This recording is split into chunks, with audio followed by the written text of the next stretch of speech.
Welcome to Season 3 of the College Admission TV podcast. We explore the fast-changing space of AI, education, and the future of the workforce. In this episode, we're joined by President Larry Thompson and AI Coordinator Rick Dakan of Ringling College of Art and Design. Welcome to today's episode of AI Education and the Future of Workforce.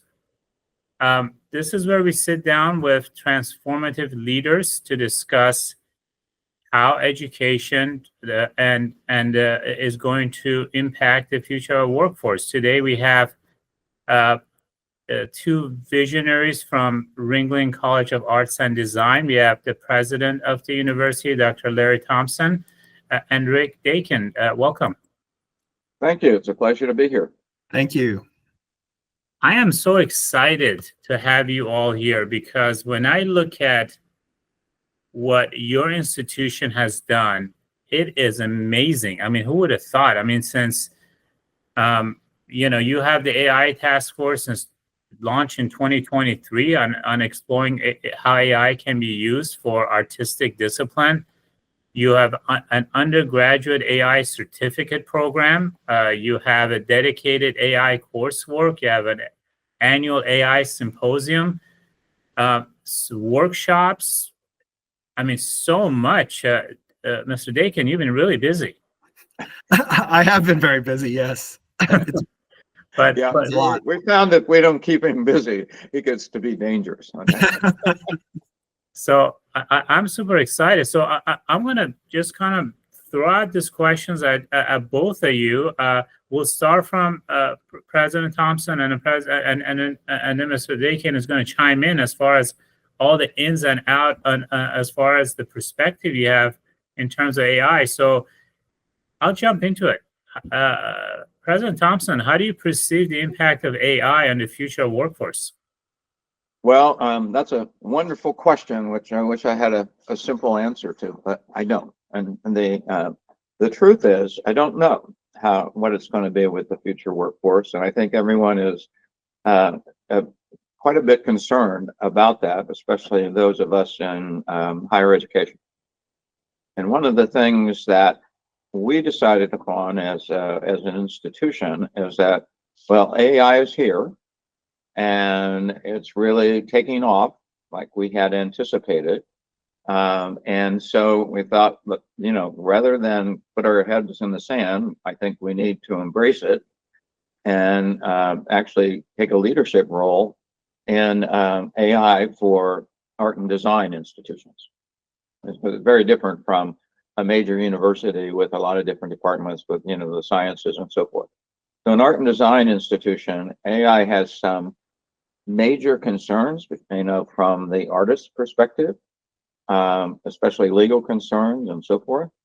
But we decided we needed to tackle this and take it on as we did early on back, a number of years ago, and sort of basically assuming that the computer would actually become the next paintbrush. Mm-hmm. And that's exactly what happened. So we have been a very, very high-tech institution since the early 90s, and have excelled in things like computer animation, motion design, virtual reality, et cetera, as part of our education, along with, of course, the basic skills that you would know about in terms of painting, drawing, and illustration, et cetera, in terms of our majors. So even though there's been a lot of concern by artists and designers, we felt it's going to be part of the future, so we need to embrace it, as I said, as we did the computer. Super. Mr. Dakan, what's your perspective on all this? I mean, agreeing with everything Larry said, my background is in creative writing and game design and game development. So I've had a very technology adjacent practice before I came to Ringling as a writer and game designer. And there were a handful of faculty who were really paying attention before ChatGPT came out in 2022, in November of 2022, that fateful date. And we were all looking at this and saying, this is going to be a big deal. This is going to impact everything we do. And we came together and we came to leadership and we said, hey, we need to take this seriously. Can we do a task force? And Larry and leadership were just absolutely, yep, go do it. We had that support from very early on. And that made all the difference. I've talked now that I've been doing this for over 2 years to faculty and administrators from many different institutions all over the country. And a lot of people were burying their heads in the sand, right? A lot of people were, or hoping it would go away or think it wouldn't be a big deal. But we knew we had to address it right away. And one of the first things we realized in that task force over the summer of 2023 was that there is no one answer, right? Our programs do very different things and they have different needs, and our students go into different industries, and what computer animators and illustrators and game developers and filmmakers are all wrestling with different impacts. And so our goal has been from the beginning to empower the individual programs to figure out where AI impacts them and how and if it should fit into their curriculum. So that being that flexible has been really key to our response from day one.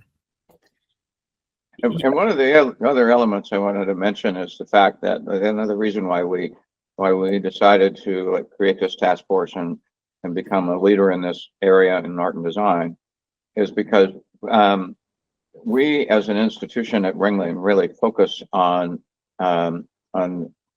basically careers for our students. And so in fact, one of our taglines was the fact that we were shattering the myth of the starving artist. And that's exactly what we're doing. So we're very, very closely tied with the industries in art and design, and therefore that's why our students are very successful when they graduate from here. And so we wanted to make certain that we were right there where industry was, and not, as Rick said, burying our head in the sand. But you are training such a unique, a cohort of professionals that is, we kind of saw this with the, Writers Guild of America when they went on strike. When it comes to the future industries in art and design and entertainment, what industries do you anticipate being most affected, redefined, or even created as a result of AI? Because I'm sure it's a huge concern, especially now every day we see tools coming up, taking artists' art and retooling it and coming up with new art, new music, new clips. What industries do you anticipate being most affected more immediately? Well, a couple of things. I believe the entertainment industry, which of course, did go through that whole strike area because of this, is one piece that is evolving as a result of AI. Of course, there's a lot of waiting about what the legal decisions are going to be and so on and so forth. But nonetheless, they're moving forward in many different ways. So there's that entire area. I mean, it's not going to change necessarily what a fine artist does, for example, with painting and drawing, but it will have an impact on illustration, for example, which is basically illustrating either books or using illustrations to educate people about certain areas.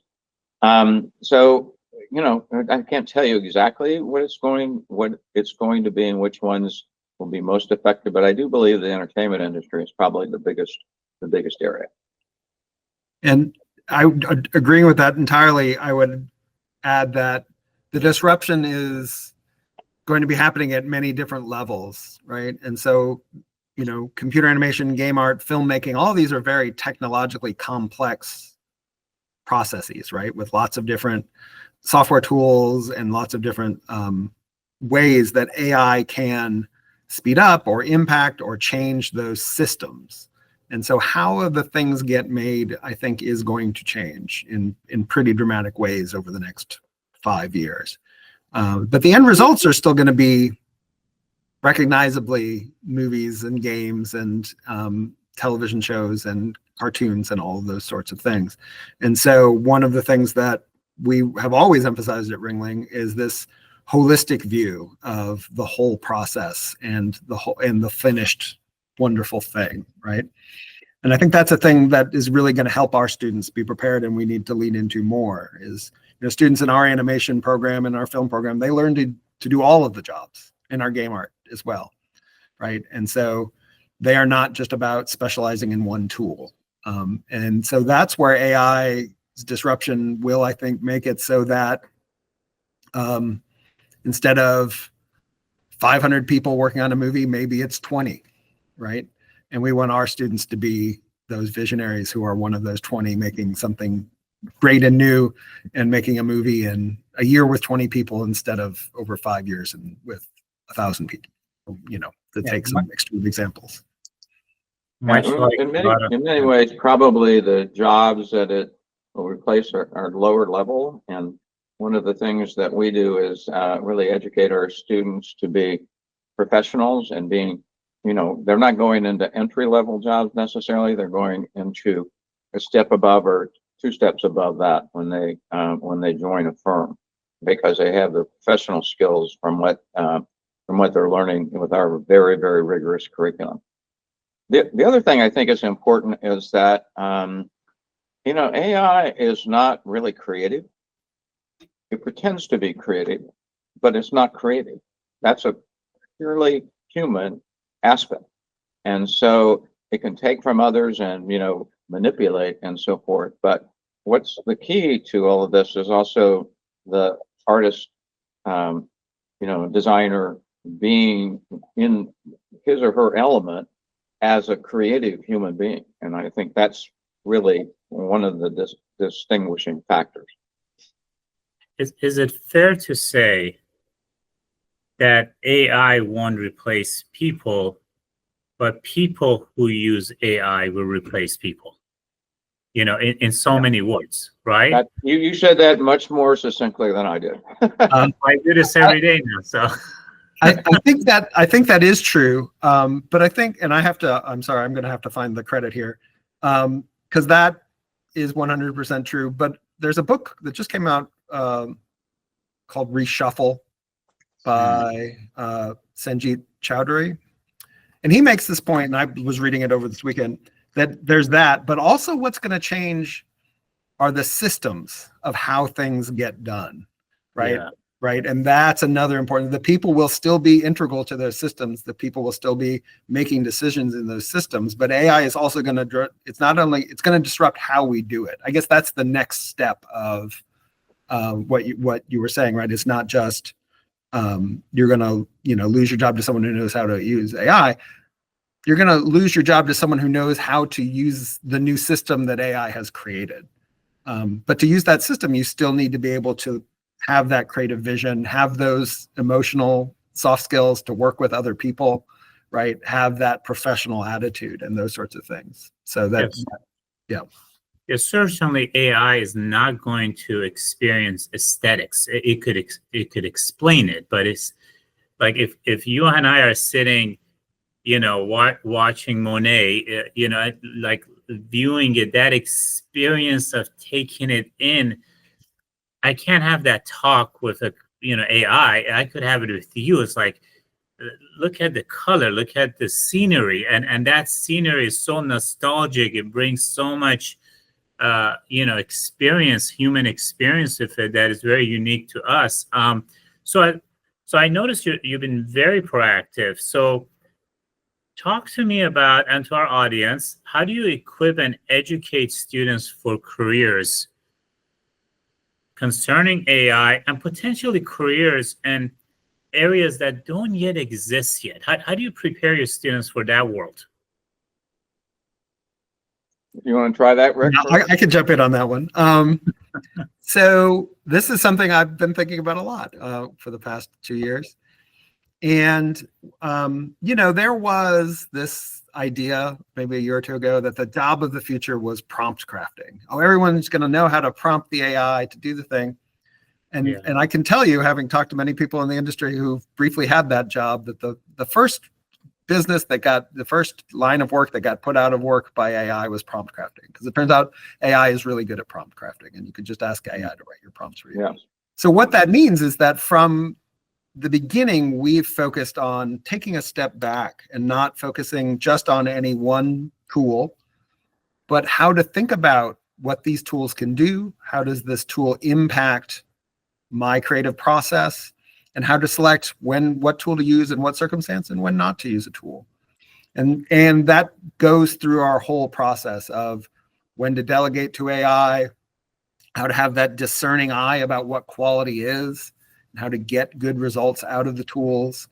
And then really to have really doing your due diligence and being open and transparent and abiding by industry standards, your own personal ethical code. So we're always trying to teach our students to think about AI fluently and from a step back. So a lot of ours, if you're doing AI assignments in one of my classes or one of the other AI certificate courses, you're thinking about not just how do I prompt this to get what I want, but how do I create a context where I'm working with AI to augment my process and getting results that it's helping me do things or think about things or explore concepts in ways that I couldn't do on my own.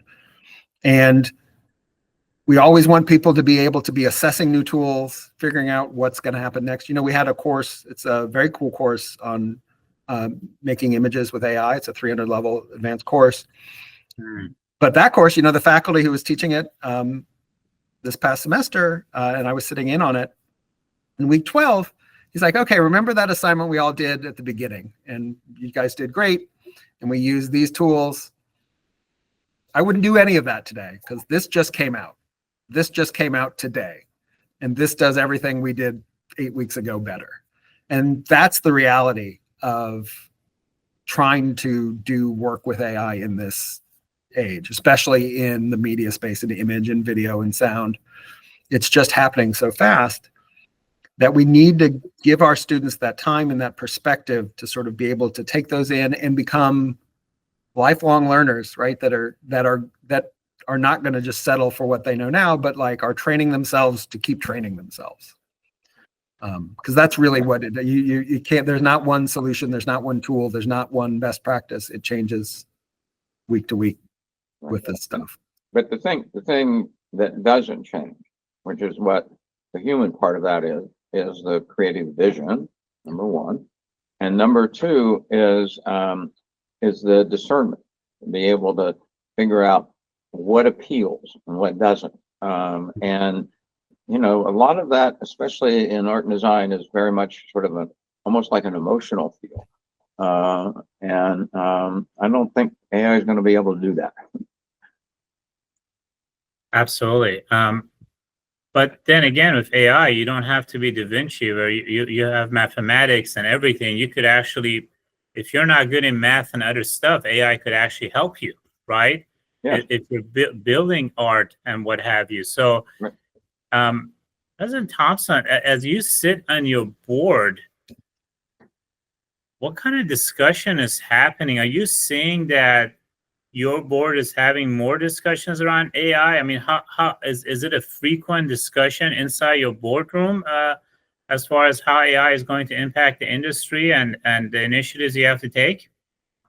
By all means, we've had a number of sort of seminars or extra board meetings that talk about the whole AI thing, especially when we were moving forward to put together the certificate program, and then also the symposium and so on and so forth.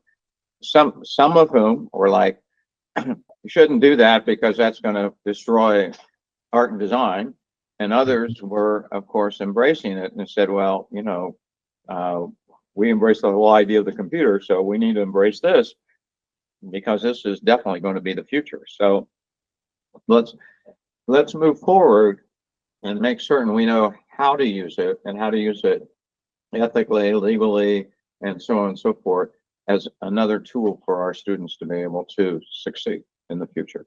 But yeah, there's a lot of concern because it's like when you look at it, it looks like it's doing these human things, but again, it's that discernment that you really, really need to have as a human being, I believe. So there are certain industries that are going to have a latent impact. So, for example, healthcare, because of HIPAA regulation or FERPA, it's going to take time. Or you look at, financials. You have, SOX, SEC regulations, Gramm-Leach-Bliley Act, and all of these other areas.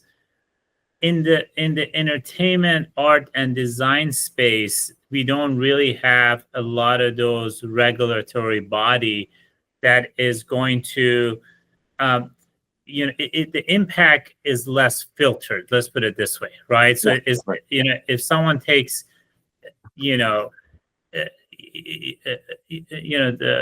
Rick as a storyteller, you know what it takes to write a great story and do something very creative, and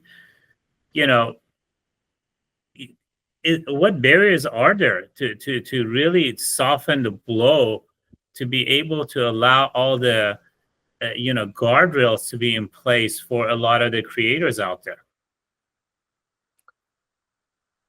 Well, I'm going to defer to my President Thompson, who's a lawyer, who one of the big things he alluded to another is there's all these lawsuits about copyright violation, right, and intellectual property.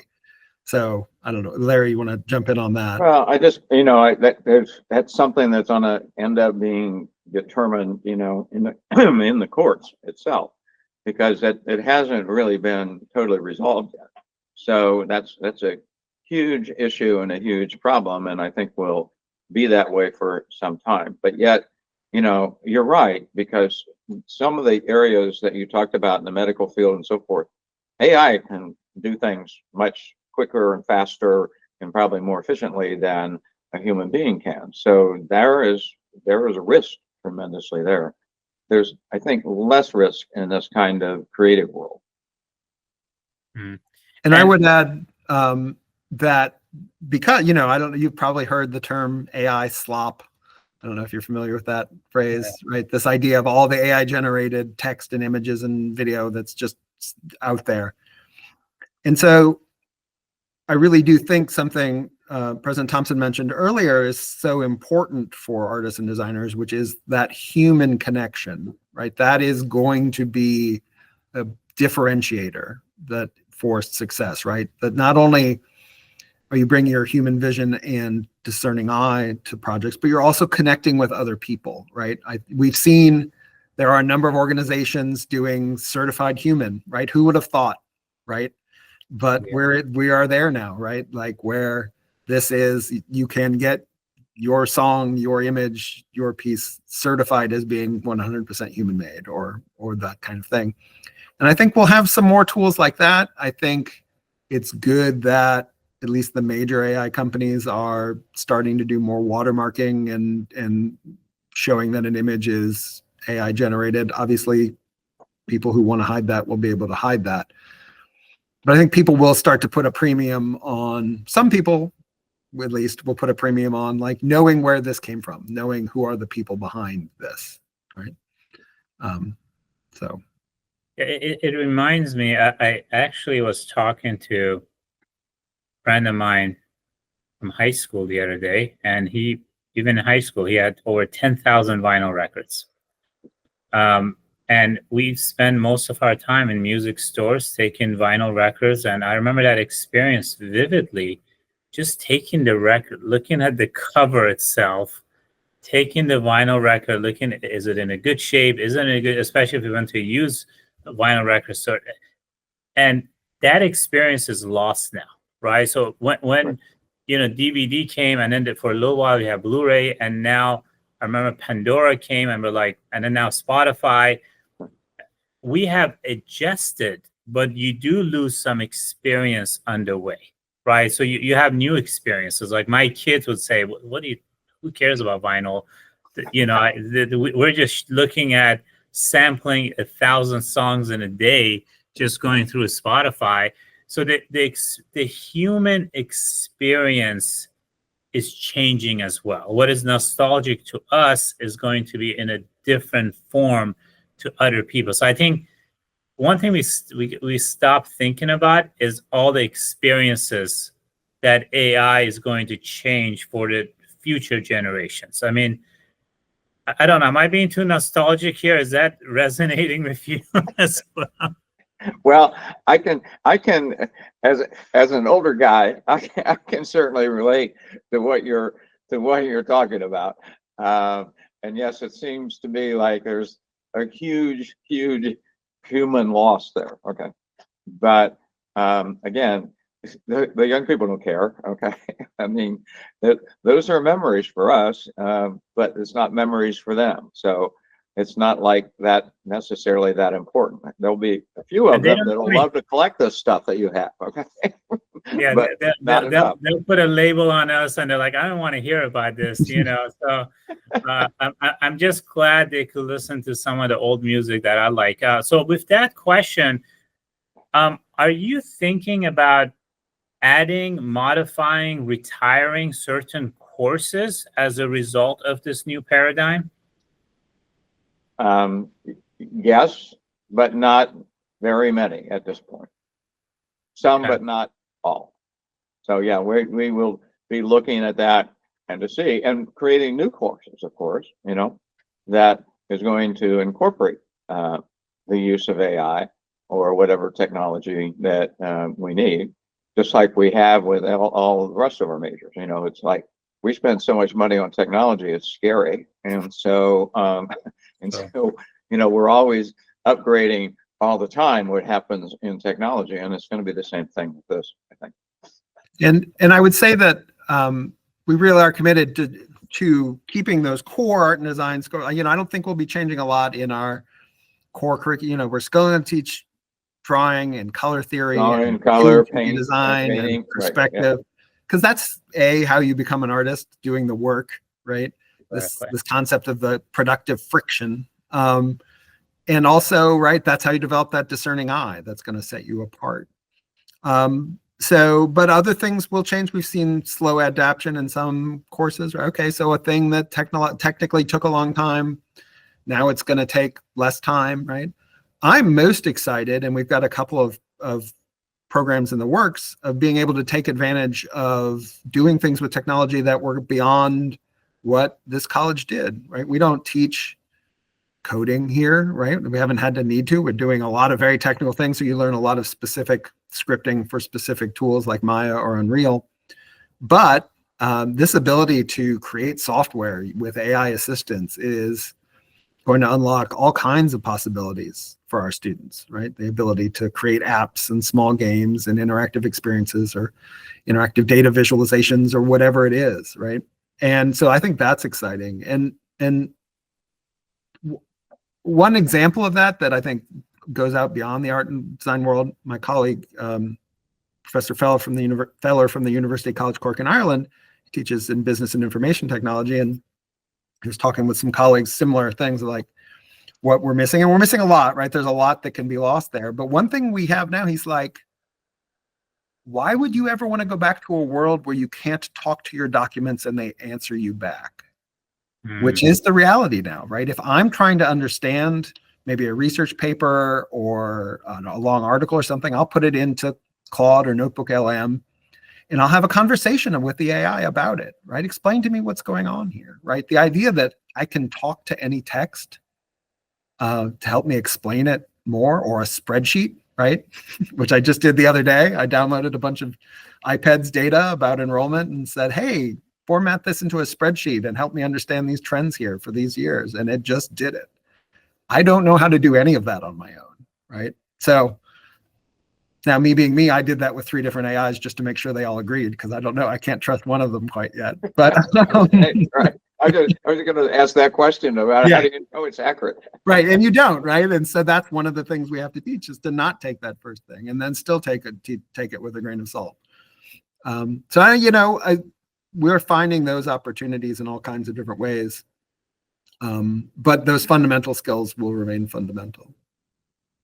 I mean, you hit the nail on the head with the unlocking of creativity, right? So, I mean, I'm sure Beethoven is very jealous as far as where we are, and any artist. So you basically, we have now an on-demand sounding board as far as being able to express ourselves, expand ourselves. If you have a painting, you could potentially get, at least some instant feedback and get variations of it in music, in film, and just expand your ideas and just keep refining it in a, because so much of what we do requires feedback loop. So it really increases the feedback loop. Even in writing, you get feedback like, how is this all tying up? So I think it is interesting, though, in a sense that, you start from the fundamentals, but then you kind of have to add all of these new learning and teaching as far as how to use AI to actually enhance your work tremendously, right? Right. So I guess this is similar but a little bit unrelated questions. Do we think college experience might change as a result of this? I mean, how is this going to impact accreditation, the length of study? Could it be more? Could it be less? Do we start earlier in high school? Do we work more with the industry? What would the future bachelor's or master's degree potentially look like in you guys' minds? Well, I don't have a great answer for that either, but it does seem to me that that it will change. Higher education already is changing higher education in terms of what happens. It'll be less rote kind of exercises, because that there's no reason to be doing that when you have AI or machines that can do it for you. It's sort of like when, can you imagine when the calculator first came out? I mean, for mathematicians, it had to drive them crazy. Okay, like wait a minute, you got this thing now that can give you all the answers. Well, there's some similarity to that, but now obviously on a much incredibly more sophisticated scale. So, there still needs to be discussion back and forth about, theories and ideas and, that whole collaboration to create creative ideas. I mean, again, you gotta, that's the human element, is the element of creativity and creating something new and different. And I think that's where universities, really do sponsor creativity itself in terms of what it is hopefully teaching people, not just going through the motions of what's there. So it'll take some creative teaching in order to teach with these tools, I think, but that will become more of the norm. And I would add on to that, the other thing that we do great here, and that is a really important part of the experience of higher ed, is the community aspect, right? Right. It is being in a community of learners who are all interested and passionate about the same things and learning from each other and learning together. And, these are the people I still do. I'm doing work today with people I went to college with, right? That's going to be the genesis of your professional network. And, AI allows for more collaboration, hopefully, potentially more doing more, right? And so my dream for us, right, the future is that our students just get to do more, right? They, instead of making 1 5-minute movie, they get to make a 15-minute movie and 3 5-minute movie, right? Whatever it is, right? Mm-hmm. Where those efficiencies come just means more time to get from their mind onto the screen or the page or whatever, right? And do more. And do more of it, and do much more of it, which then adds to more, more diversity, more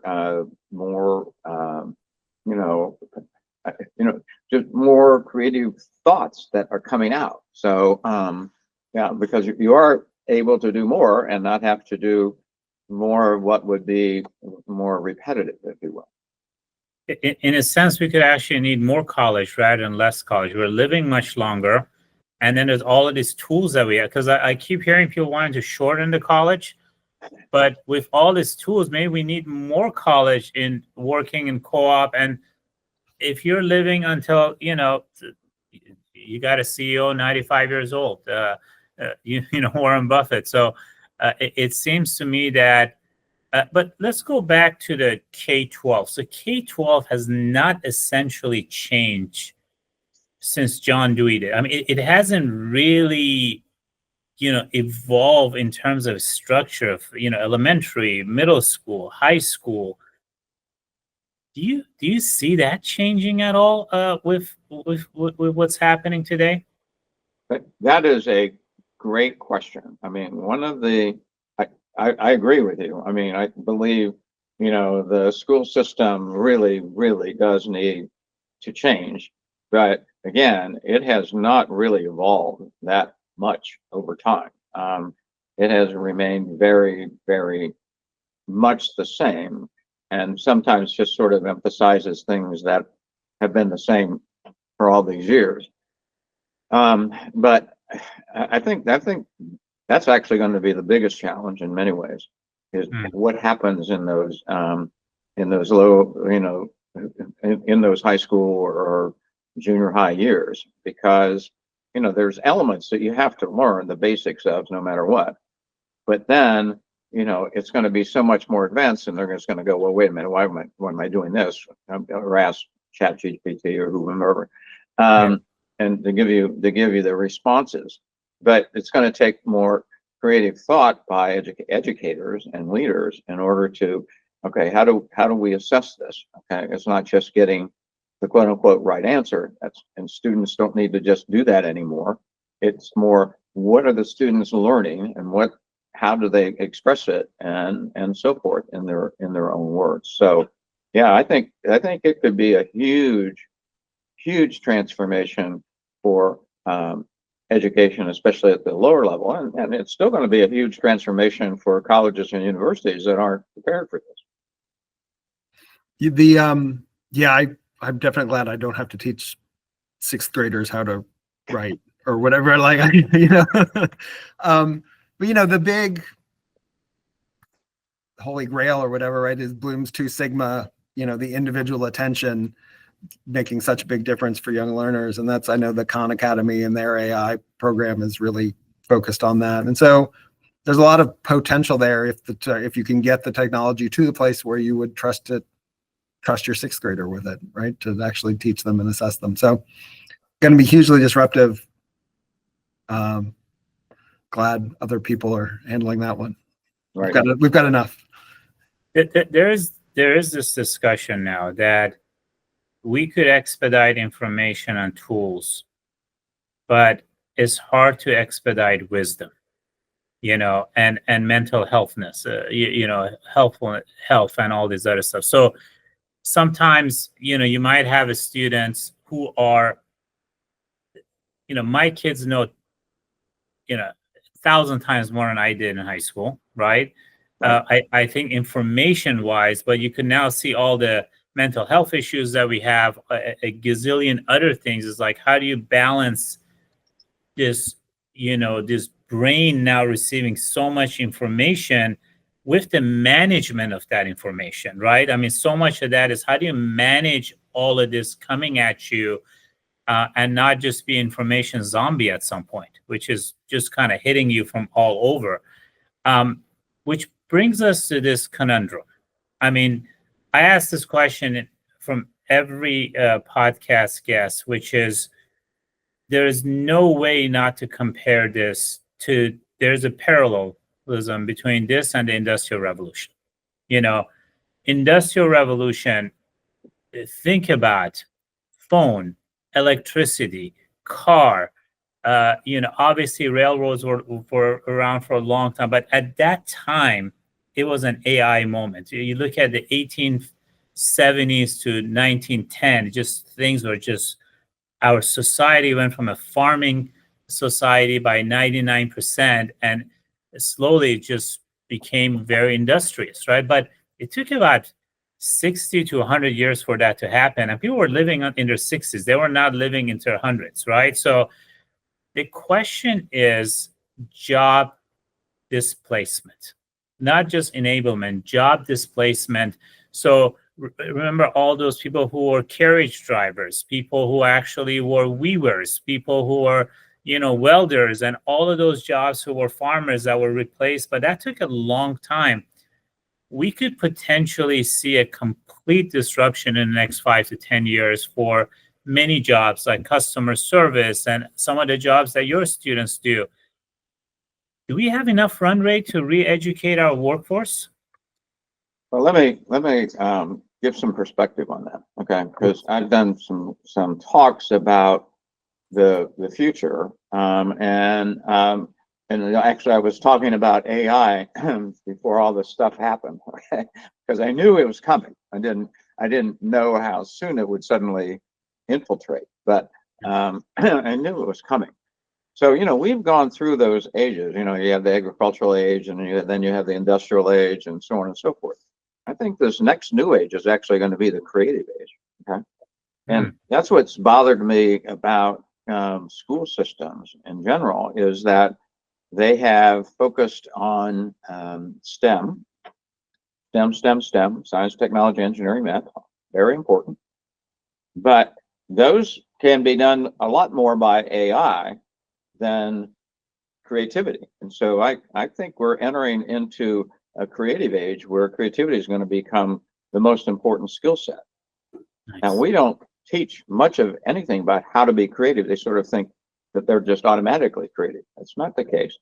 It can be learned, it can be developed, it can be all that. So to me, that's what the kind of jobs in the future are those that really deal with discernment and deal with creativity in terms of new ideas and so forth, in order to be ahead of where AI is. Does that make sense to you? So powerful. I love that. That's amazing. Yes, absolutely. Great.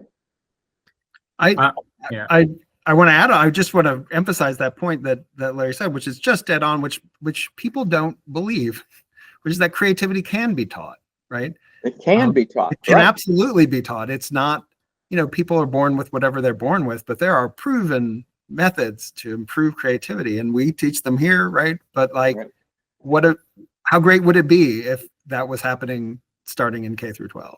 And exactly. And that's where the educational system really needs to change tremendously.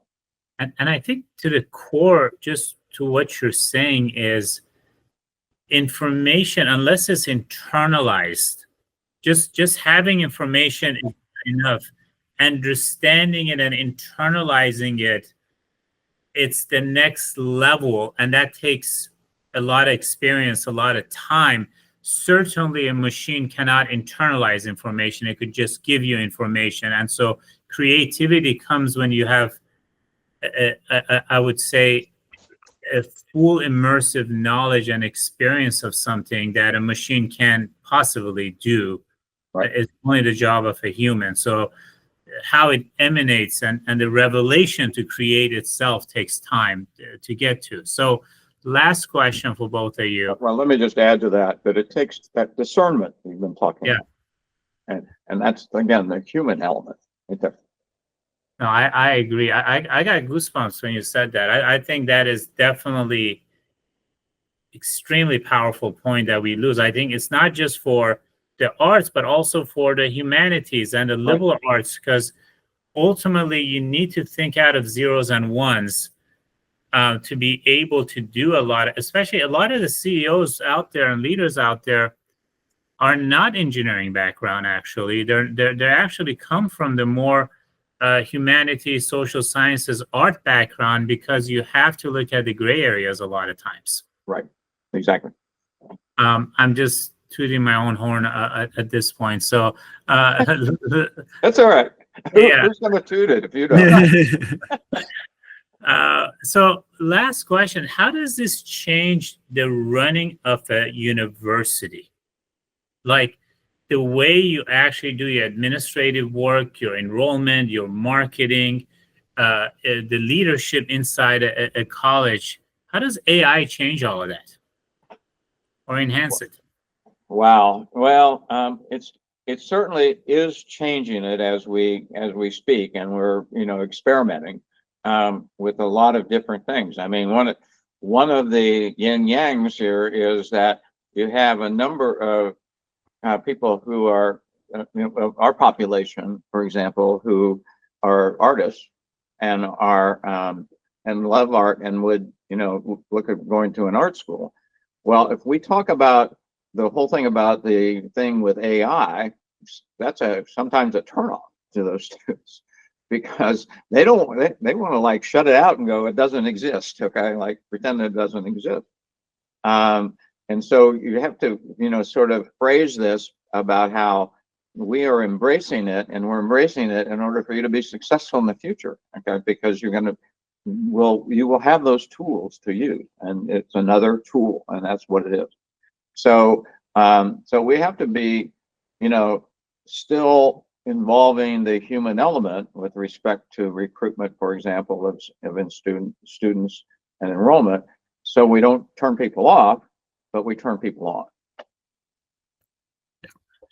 And I would add in, just from the faculty perspective, it can be useful for helping you create a rubric for an assignment or make sure your syllabus matches all of the requirements we have and those kinds of things. And I use it for that kind of stuff. But,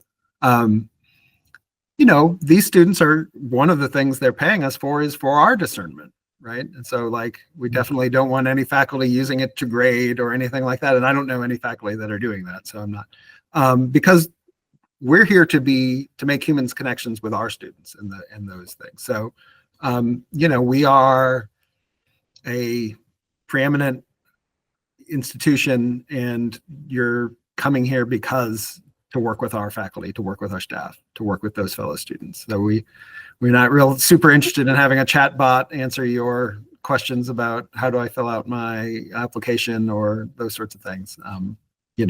That humanity is still at the center of what we do here. Yeah, it's very human-centered. That's right. President Thompson, Professor Dakan, thank you so much. It's been a pleasure. Thank you. Thank you. It's been a real delight. Thank you. Enjoyed it. Likewise. We hope you enjoyed this episode of the College Admission TV Presidential Podcast.